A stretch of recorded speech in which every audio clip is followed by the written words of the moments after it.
Ana María Schluter, es un auténtico placer poder conversar contigo. El placer es mío. Gracias. La primera pregunta es obligada. Ya no, ya no quiero preguntar quién eres, porque eso equivale a etiquetas, adjetivos, está muy vinculado con el hacer, sino que te pregunto qué eres. Soy una niña que ha nacido en tiempos de guerra en Alemania, antes de la guerra civil en España, pero luego ha vivido la guerra mundial en Berlín y, y evacuada en un pueblecito donde lo ha pasado muy bien. Y siempre estos recuerdos son la base, en gran medida, no del todo, pero en gran medida base de mi vida. ¿Has sido una buscadora toda tu vida? Más que yo buscar, diría yo que he ido descubriendo cosas sin ponerme a buscar conscientemente. O sea, por ejemplo, en Berlín me ha llamado muchísimo la atención una pequeña flor que sigo viendo todavía en el césped de madrugada y recogiendo mayucos en el bosque cuando estábamos evacuados en el Hayedo. O sea, son momentos inolvidables, muy, muy buenos, muy simples. Y de estos ha habido bastantes en la vida y creo que eso es lo que más bien ha suscitado luego una pregunta y es ¿por qué no todo el mundo percibe lo mismo? ¿Por qué unos lo ven y otros no lo ven?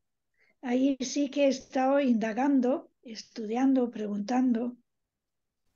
¿Y por qué unos ven y otros no ven?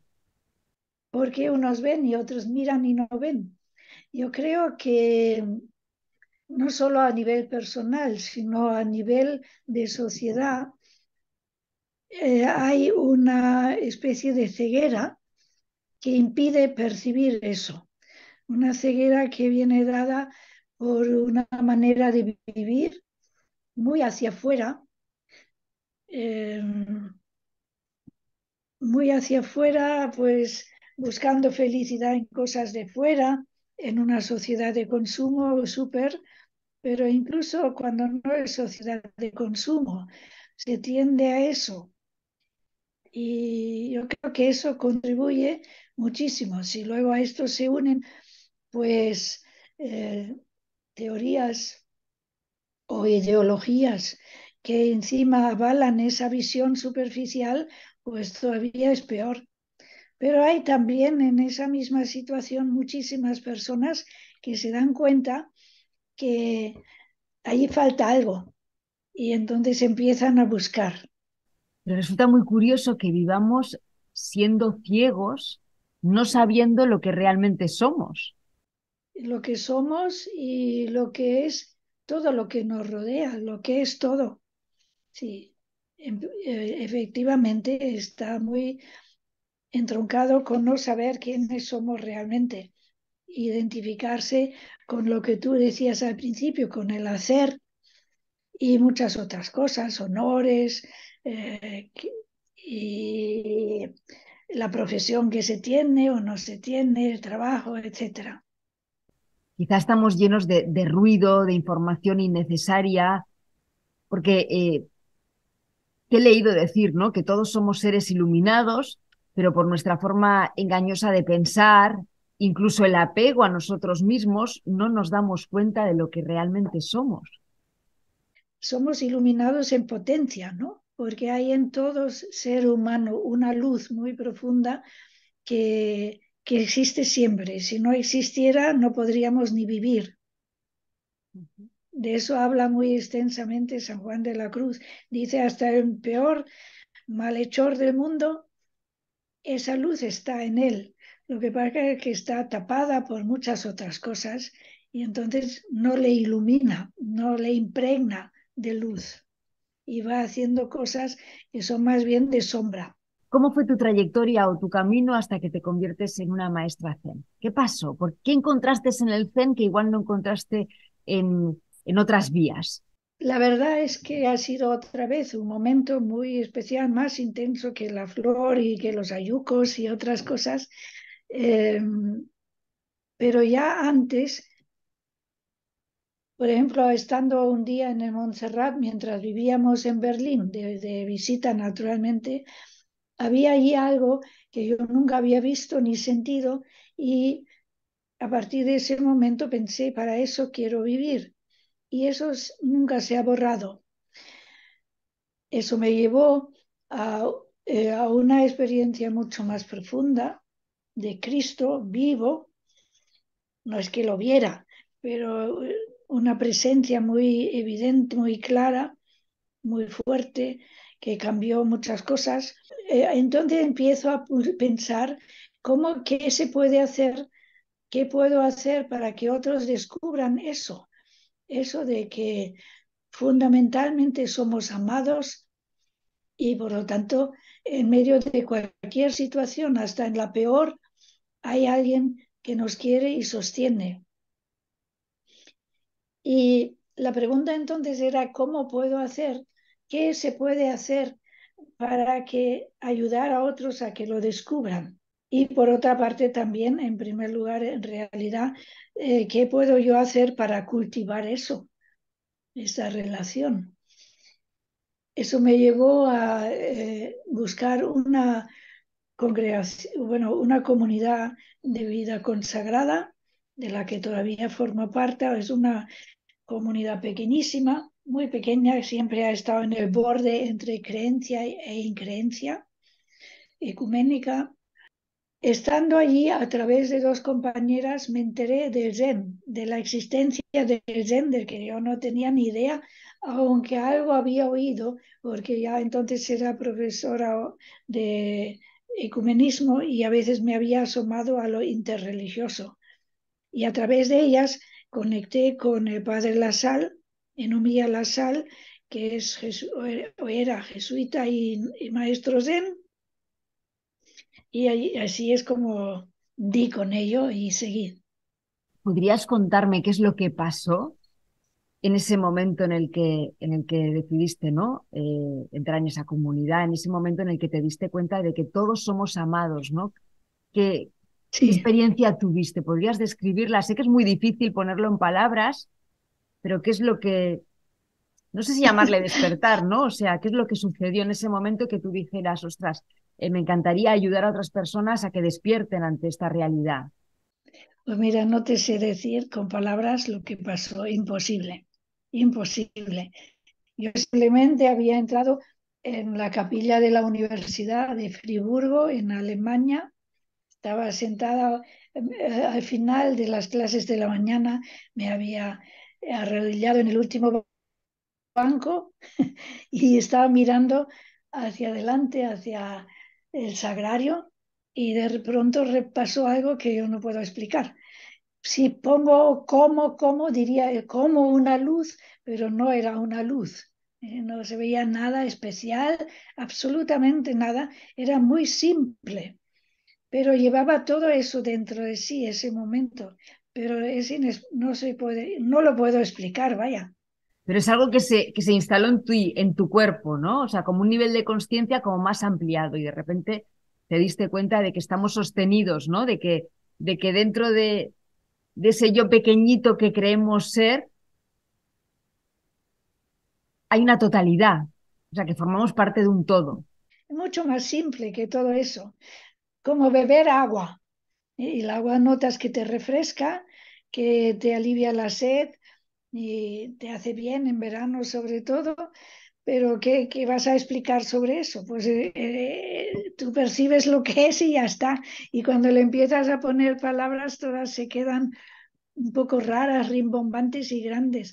Lo más que he podido decir es como fue como una luz pero no era una luz.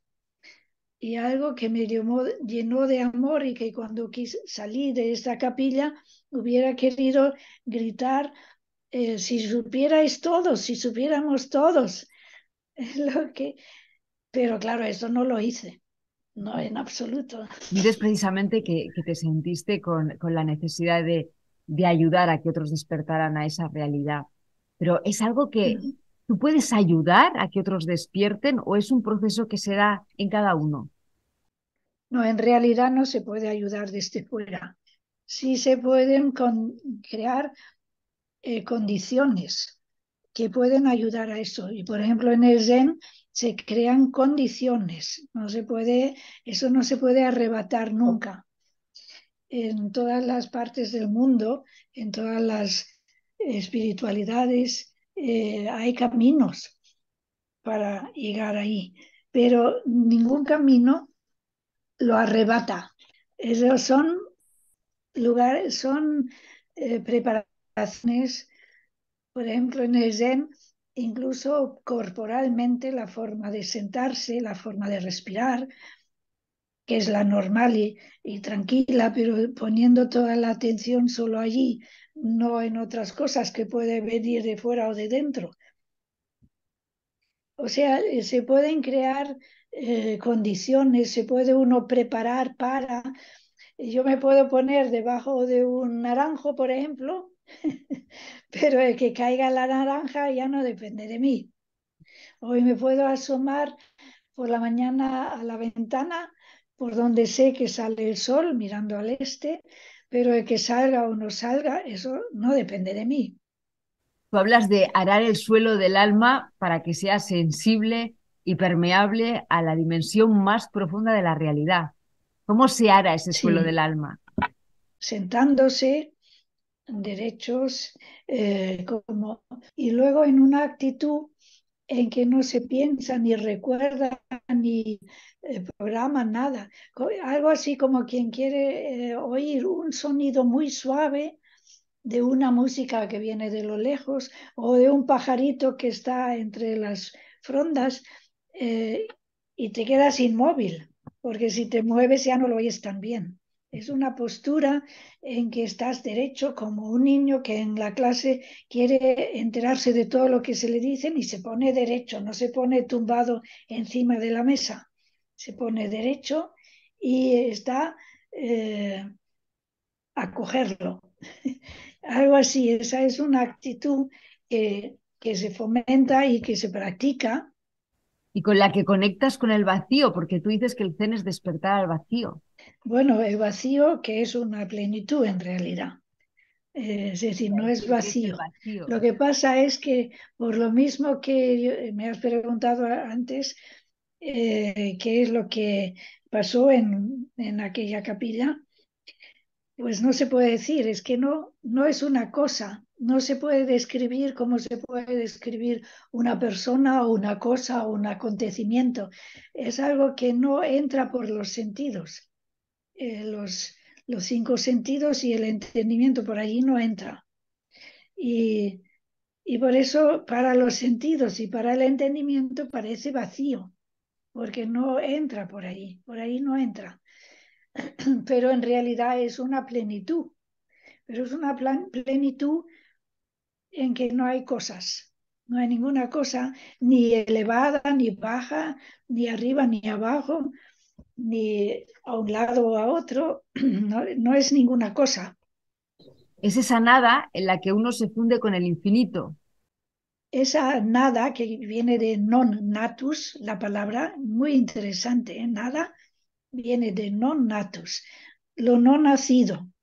O sea, es una realidad, pero no ha nacido como las cosas, que en un momento están, no estaban y luego han estado y luego pueden dejar de estar. No, es algo no nacido, o sea que no, no está en el tiempo, o no, no surge ni desaparece en el tiempo. Me gusta mucho cuando dices que el zen no es una meditación.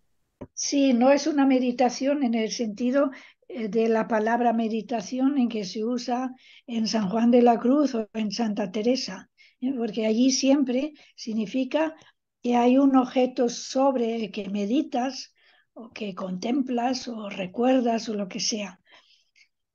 Y en ese sentido no es una meditación, es una no meditación.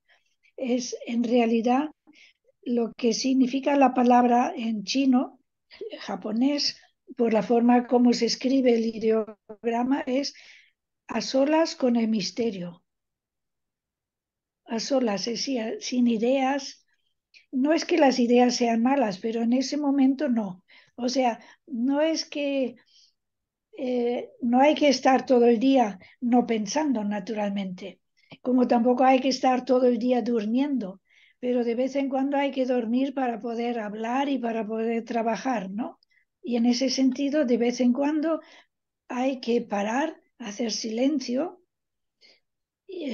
pero el Zen es más que silencio, no es simplemente silenciarse, sino en ese silencio hay un encuentro con algo o alguien, eso depende de la fe de cada uno, que está más allá de nosotros. Por eso tampoco es solo una ampliación de la conciencia, es realmente el encuentro con alguien o con algo, ¿Cómo se puede asentar alguien en el no pensar, en la contemplación?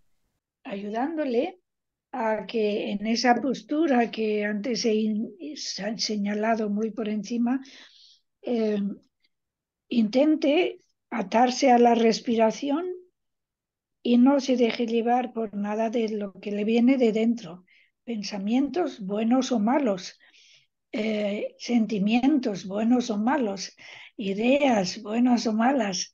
eh, Atarse a es como si alguien quisiera bucear en el mar hasta donde hay un barco hundido con un tesoro, pues esa persona tiene que bucear directamente hacia abajo, aunque se encuentre con peces de oro y de espadas y lo que sea, muy interesante, o algas preciosísimas. Si quiere llegar hasta el tesoro, no se tiene que entretener con eso. Si es un científico, pues entonces no se echa al mar para descubrir el tesoro, sino para estudiar eso, aunque en otros momentos a lo mejor sí. Pero practicando Zen, o sea, contemplación en el sentido sanjuanista, pues no es quedarse atrapado por nada, Es decir, que los ni bueno ni malo. pensamientos, los deseos, lo Sí, que rechazamos, efectivamente. todo eso impide realmente ver la realidad, por lo que me estás diciendo. Si te quedas en eso, sí, aunque sean cosas buenas, porque te quedas con una idea que es tuya, o sea, que se graba en tu conciencia. Un recuerdo muy bueno, por ejemplo, si te atas a este recuerdo, lo que recuerdas es el recuerdo, que es un recuerdo tuyo, pero no la realidad. La realidad ya pasó aquel momento, ¿no? La realidad que tú experimentaste ahora también está, pero no en el recuerdo que tú tienes de un momento determinado, porque entonces lo que evocas es un recuerdo que es tuyo, limitado.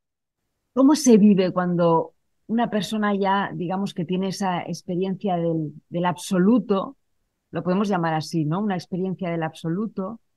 Sí. ¿Cómo cultivas esa experiencia hasta que madure, ¿no? En tu día a día. Pues sentándose en silencio día a día, en esa postura y con esa actitud interior que hace un momento he descrito muy someramente, por una parte, pero desde luego, si mientras tanto no vivo según lo que de una forma natural saldría de aquí, de ese fondo, si no hubiera impedimentos, si no vivo según eso, estoy echando encima barro y que no me deja ver. O sea, por ejemplo, si una persona se dedica a mentir o a robar o a lo que sea, eh, eso no responde a lo que realmente somos en el fondo. Y si yo voy haciendo eso y me dedico, pues no tomo en serio el decir la verdad, la mentira pues va tapando.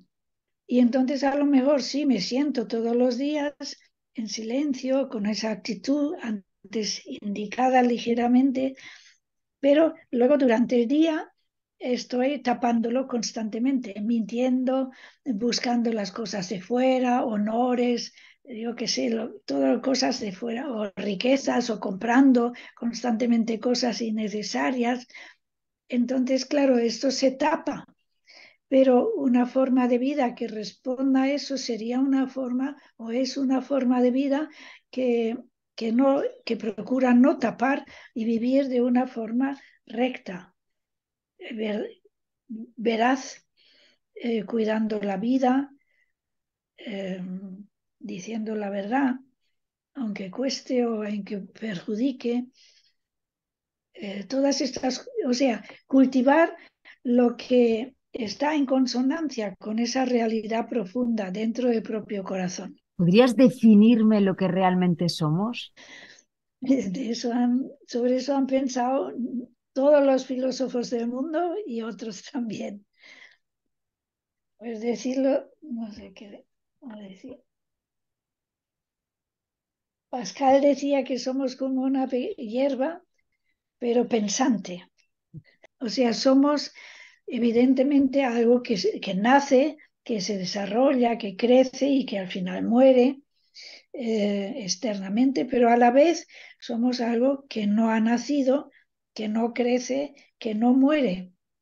O sea, somos espíritu encarnado. Esa es otra forma de decir, pero que también se queda corta. Dices que la vida es un camino de regreso a casa.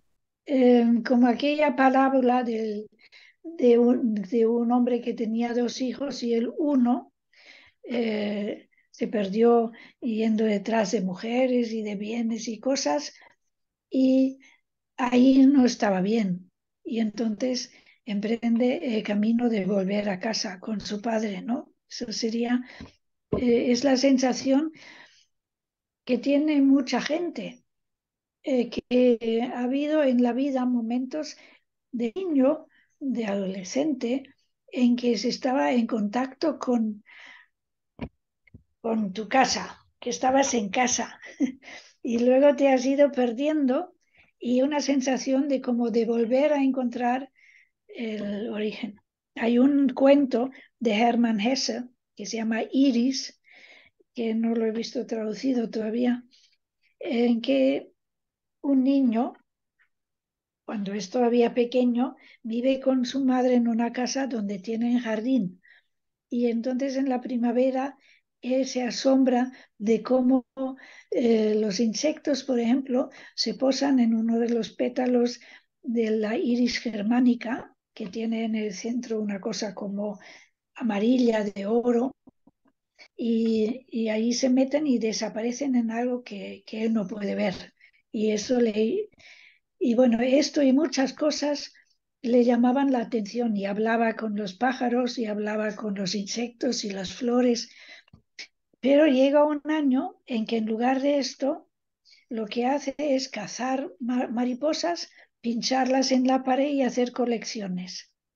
Y lo raro es que también al mismo tiempo con su madre ya no se entendía. Antes se entendía muy bien y allí empezaron las tensiones y el malentendidos, etcétera, y, y se encontraba cada vez peor.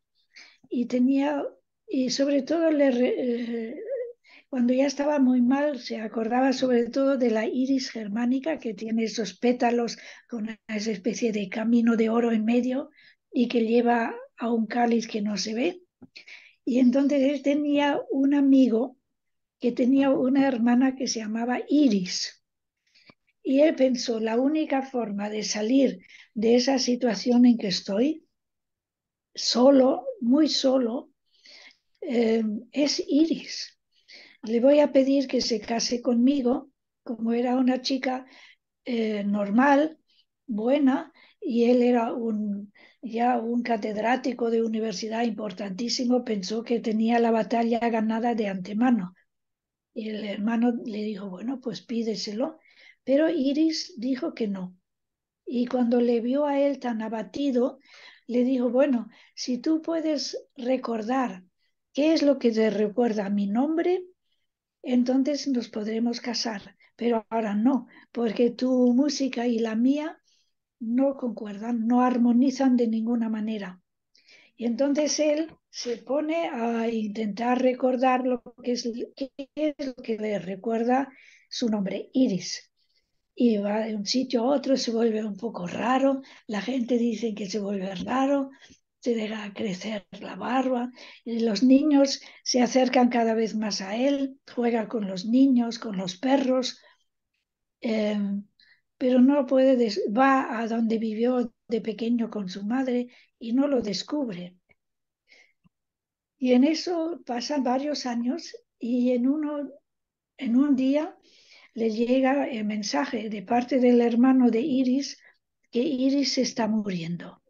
Y entonces él va allí corriendo y le dice, ahora has encontrado lo que has buscado, así que no te apenes que yo me muera. Eh, entonces Iris muere y la última escena típicamente de Hesse es que está ante una montaña con una abertura y hay un camino que lleva a esta montaña, un camino de oro, y él entra por allí y desaparece dentro de la montaña. O sea, vuelve a ese misterio que él había percibido en la flor y que le recordaba el nombre de Iris.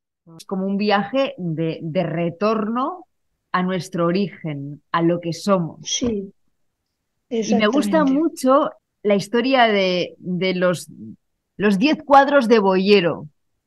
Ah, sí, sí, sí. Eso es lo clásico de Zen. Y no solo de Zen. Sí. Bueno, pues allí en el primer cuadro se ve a esa persona desorientada, ha perdido su buey. Su buey es su más profundo ser, lo que es. Y lo ha perdido. Es una persona que se siente como que no sabe ni quién es, ni dónde está, ni nada. Lo más importante, que es el buey del que vivía esta persona, pues no lo encuentra. Y entonces en el segundo cuadro, pues ve unas pisadas de buey. O sea que ahora sabe que esa falta que nota no es una tontería suya, sino que existe. Existe realmente, aunque no lo tiene, porque hay pisadas.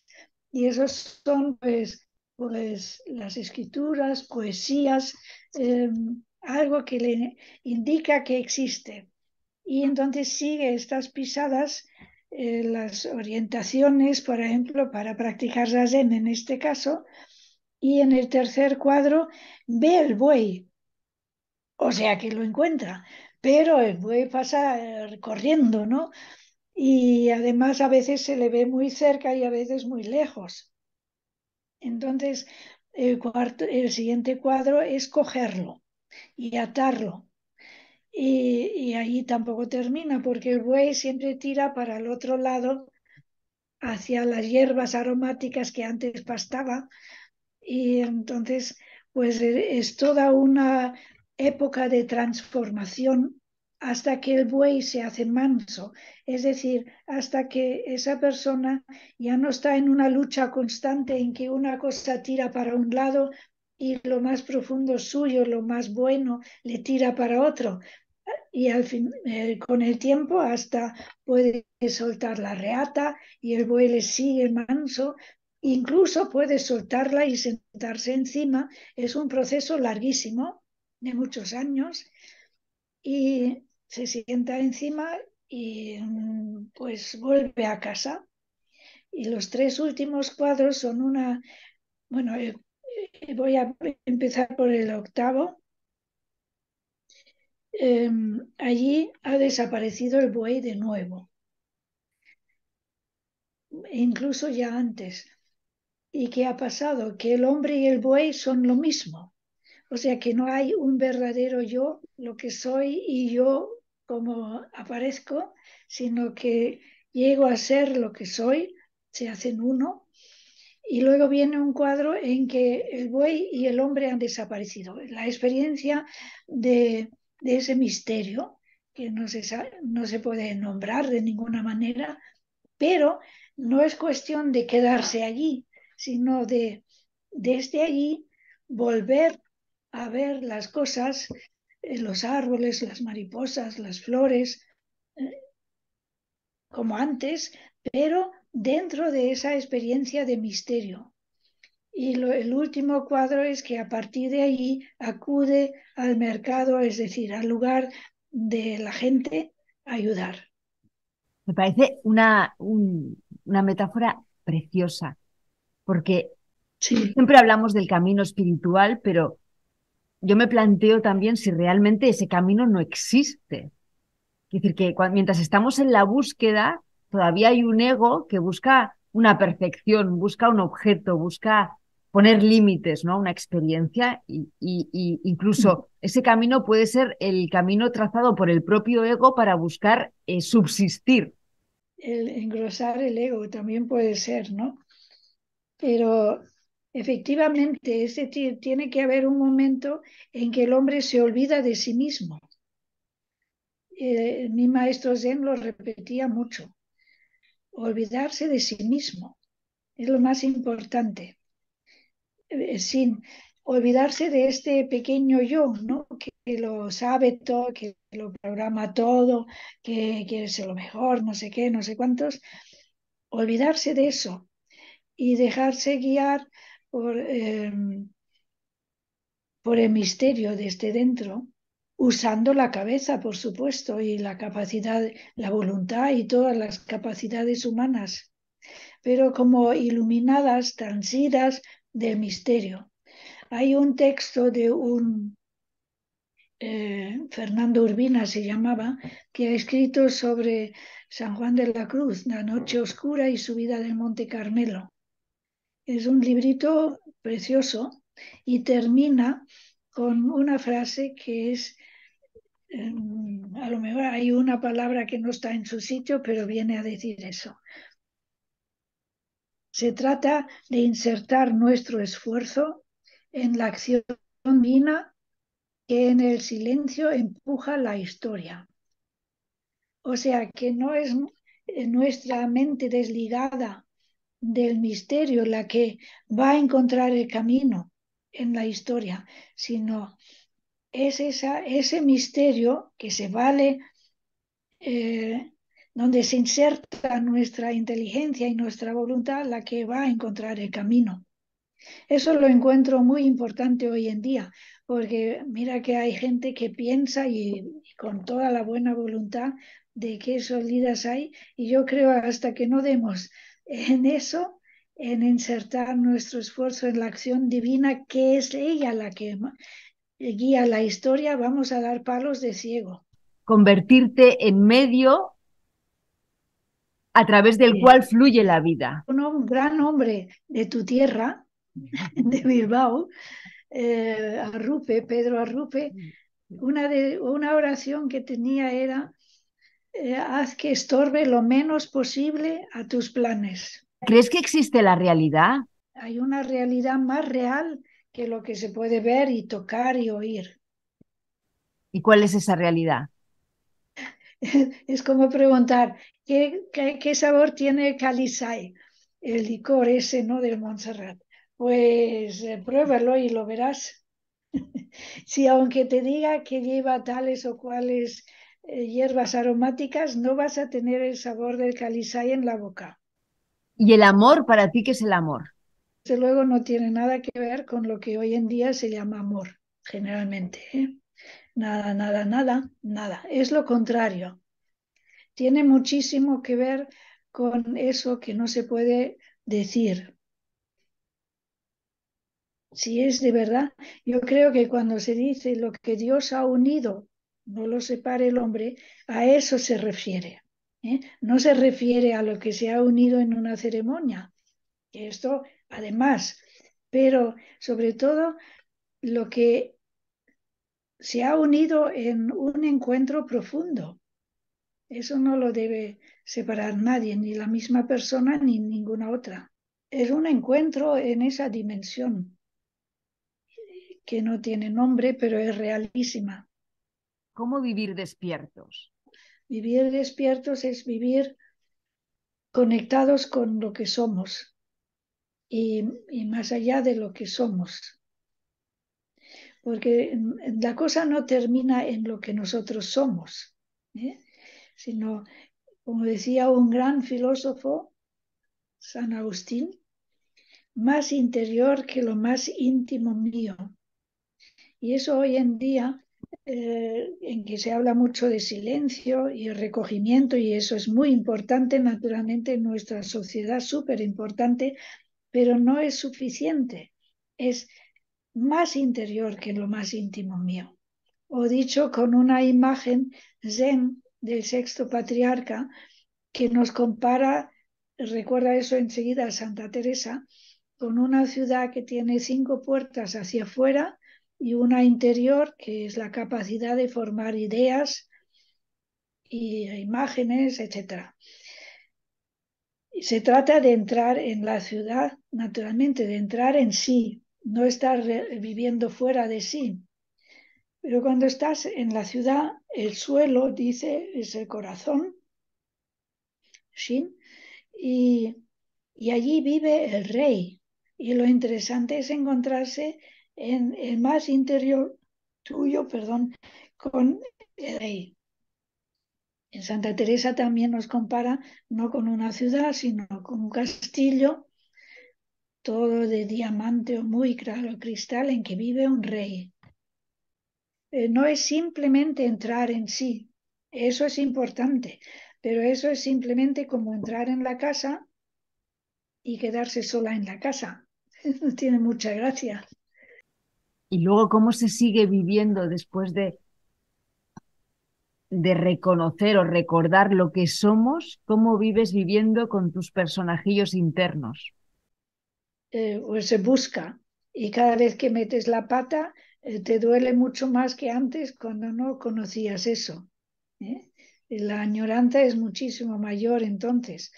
O sea, claro, eso no va rectilíneo, eso se mete la pata, se vuelve a sacar, etcétera. Pero se intenta vivir según marcan esos, tú que vives en un sitio de costa, pues hay faros, ¿no? Que indican a los barcos por dónde no conviene ir porque puedes dar con rocas. Pues igual, eso es también como un, un navegar por el mar de la vida. Y allí los sabios, además coincidiendo en todas las especies de filosofías y religiones, han puesto faros de su propia experiencia. No matar, por allí no te vas a encontrar. No robar, por allí no lo vas a encontrar. No mentir, por allí no lo vas a ver. Y eso es el mentir es un problema gordísimo aquí, ¿eh? Es que se miente con una facilidad pasmosa. Lo peor es que quedarse pensando, ay, qué mal lo he hecho, que ay, qué mal lo he hecho. Entonces es que otra vez es el pequeño yo el que se lamenta. Olvídate de ti y empieza de nuevo y sigue adelante. ¿Crees en la muerte? La muerte corporal es evidente, pero lo que somos en el fondo no muere. Eso de que no nace, que se dice en el Zen muchas veces, no nace ni muere. Pues al principio me chocaba, porque yo decía, pero sí que nacemos, ¿no? Y empezamos a ser una persona en un momento dado. Incluso los filósofos discuten a partir de qué momento se es persona. Pero hay textos cristianos, por ejemplo, una carta del apóstol Pablo a los Efesios, a la gente de Éfeso, en que dice, antes de la creación del mundo ha sido elegido. Por lo tanto, ya antes. Hay algo que no, en realidad no hay antes y después, que no hay tiempo, pero, pero luego se manifiesta en el tiempo. ¿Cómo terminamos esta conversación? O sea, yo creo que lo importante es ser sencillos y buenos. Y punto. Y si se intenta hacer eso de verdad, pues te va llevando. Y a unos les ayuda un camino, a otros les ayuda otro camino. sencillos y buenos. Lo que se llama bueno. Es un auténtico placer, de verdad. Gracias. Muchas gracias, Tati. Adiós.